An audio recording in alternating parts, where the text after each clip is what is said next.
Hello friends, Techpedia ఛానల్కి స్వాగతం. TV ఉన్న ప్రతి ఇంట్లో కూడా సెటప్ బాక్స్ ఉంటుంది. సెటప్ బాక్స్ లేకుండా మనం కేబుల్ సర్వీసెస్ లేదా డిటిహెచ్ సర్వీసెస్ ఉపయోగించుకోలేం కాబట్టి ఆల్మోస్ట్ ప్రతి ఇంట్లో కూడా సెటప్ బాక్స్ ఉంటుంది. అయితే సెటప్ బాక్స్కి సంబంధించి కొత్త ఇన్ఫర్మేషన్ వస్తుంది. దానికి సంబంధించిన వివరాలు మనం ఇప్పుడు తెలుసుకోబోతున్నాం. వీడియో పూర్తిగా చూడండి. ఇన్ఫర్మేషన్ చాలా మందికి హెల్ప్ అయ్యే అవకాశం ఉంటుంది కాబట్టి తప్పనిసరిగా వీడియో లైక్ చేయండి, షేర్ చేయండి. మీరు ఈ కొత్త విషయం గురించి ఏమనుకుంటున్నారో కామెంట్ చేయండి. ఇక మీరు ఇప్పుడు స్క్రీన్ పై చూస్తున్నారు కదా, times of India website open అయి కనిపిస్తుంది. మీరు ఏ వెబ్సైట్లో చెక్ చేసినా కానీ ఇలాంటి ఇన్ఫర్మేషన్ అయితే మాత్రం మీకు కనిపిస్తుంది. Portability of setup boxes by year end అని ఉంది.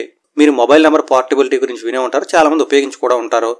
మనం ఏదైనా ఒక సిమ్ ఉపయోగిస్తున్నట్టయితే ఆ సర్వీసెస్ మనం నచ్చపోయినట్టయితే మనం వేరే సర్వీస్కి పోర్ట్ అయ్యే అవకాశం ఉంటుంది.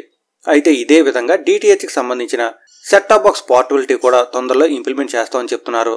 అయితే ట్రాయ్ దీనిపై ఆల్రెడీ వర్క్ చేస్తూ ఉందని చెప్తున్నారు. తొందరలోనే అంటే ఈ రెండు కల్లా అమలయ్యేలా కూడా చూస్తామని చెప్తున్నారు. అయితే దీనికి సంబంధించి కేబుల్ ఆపరేటర్స్ అవ్వచ్చు, డిటిహెచ్ సర్వీస్ ప్రొవైడర్స్ అందరూ కూడా చెప్తున్న విషయం ఏంటంటే ప్రతి సెటప్ బాక్స్ లో కూడా ఒక సాఫ్ట్వేర్, ప్రొప్రైటరీ సాఫ్ట్వేర్ ఇన్స్టాల్ అయ్యి వస్తుంది.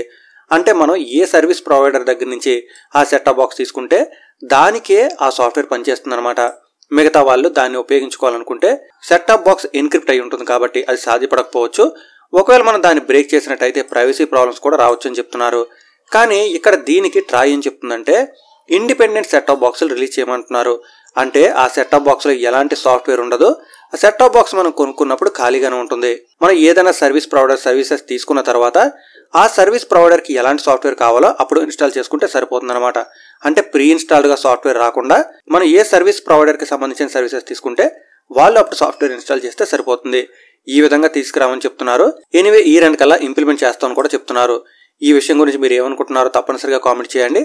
అందరికీ ఈ విషయం తెలిసేలా, అందరి అభిప్రాయం మనకు తెలిసేలా తప్పకుండా వీడియో లైక్ చేయండి, షేర్ చేయండి. Thanks a lot. Thanks for watching.